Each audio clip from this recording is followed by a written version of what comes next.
Hi friends, అందరికీ నమస్తే. Welcome to Mahadeva creations. ఎలా ఉన్నారు అందరూ? నేనైతే చాలా బాగున్నాను. అందరూ కూడా బాగున్నారని అనుకుంటున్నాను. 2 నిమిషాలు కేటాయించి ఈ అద్భుతమైన శివలీల చదవండి. ఈ లీల ఖచ్చితంగా మిమ్మల్ని రోమాంచితం చేస్తుంది. పూర్తిగా చదవండి. ఒకసారి ఒక శివ భక్తుడు తన ఊరు నుండి కేదార్నాథ్ ధామానికి యాత్ర కోసం బయలుదేరాడు. అప్పట్లో యాత్ర సాధనలు, ప్రయాణ సౌకర్యాలు లేనందున అతడు నడక ద్వారానే పయనించాడు. దారిలో ఎవరు కలిస్తే వారిని కేదార్నాథ్ మార్గం అడిగేవాడు. మనసులో శివుని ధ్యానిస్తూ ఉండేవాడు. అట్లా నడుస్తూ నడుస్తూ నెలలు గడిచిపోయాయి. చివరకు ఒకరోజు అతడు కేదారధామం చేరాడు. కేదార్నాథ్లో మందిరం ద్వారాలను 6 నెలలే తెరుస్తారు. 6 నెలలు మూసి ఉంచుతారు. అతడు మందిరం ద్వారాలు మూసే వేళ అక్కడకు చేరాడు. పూజారికి అతడు ఆర్తితో చెప్పాడు, నేనెంతో దూరం నుంచి పాదయాత్ర చేస్తూ వచ్చాను. కృప ఉంచి తలుపులు తీయండి, ఈశ్వరుని దర్శించనివ్వండి అని. కానీ అక్కడ నియమం ఏమిటంటే, ఒక్కసారి తలుపును మూస్తే ఇక మూసినట్టే. నియమమే. మరి అతడు చాలా దుఃఖపడ్డాడు. మాటి మాటికి శివుణ్ణి స్మరించాడు. ప్రభో, ఒక్కసారి దర్శనమివ్వవా అని అతడు అందరినీ ఎంత ప్రార్థించినా ఎవరూ వినలేదు. పూజారి అన్నాడు కదా, ఇక్కడకు 6 నెలలు గడిచాక రావాలి. 6 నెలలు అయ్యాకే తలుపును తెరిచేది అని.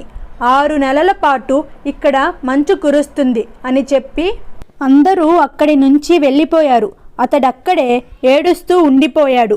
ఏడుస్తూ రాత్రి కాసాగింది. 4 దిక్కుల చీకట్లు కమ్మిపోయాయి. కానీ అతడికి విశ్వాసం తన శివుని మీద ఆయన తప్పక కృప చూపుతాడని. అతడికి చాలా ఆకలి, దప్పికగా కూడా కలుగసాగాయి. అంతలోకి అతడు ఎవరో వస్తున్న శబ్దాన్ని విన్నాడు. చూస్తే ఒక సన్యాసి బాబా అతని వైపు వస్తున్నాడు. ఆ సన్యాసి బాబా అతడి వద్దకు వచ్చి దగ్గరలో కూర్చున్నాడు. అడిగాడు, నాయనా, ఎక్కడి నుంచి వస్తున్నావు అని. అతడు తన కథంతా చెప్పాడు. చెప్పి, నేను ఇంత దూరం రావటం వ్యర్థం అయింది బాబాజీ అని బాధపడ్డాడు. బాబాజీ అతడిని ఓదార్చి అన్నం తినిపించాడు. తరువాత చాలాసేపటి వరకు బాబాజీ అతడితో మాట్లాడుతుండిపోయాడు. బాబాజీకి అతనిపై దయ కలిగింది.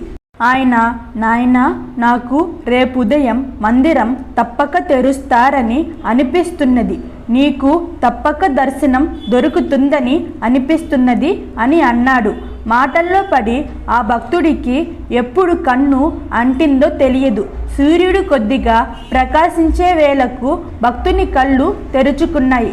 అతడు అటు ఇటు చూస్తే బాబాజీ చుట్టుపక్కల ఎక్కడా లేడు. అతడికి ఏదైనా అర్థమయ్యే లోపు పూజారి తమ మండలి అంతటితో కలిసి రావటం చూశాడు.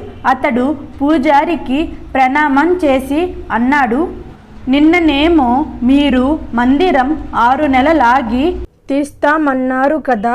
ఈ మధ్య సమయంలో ఎవరూ ఇటు తొంగి చూడరని కూడా చెప్పారు కదా.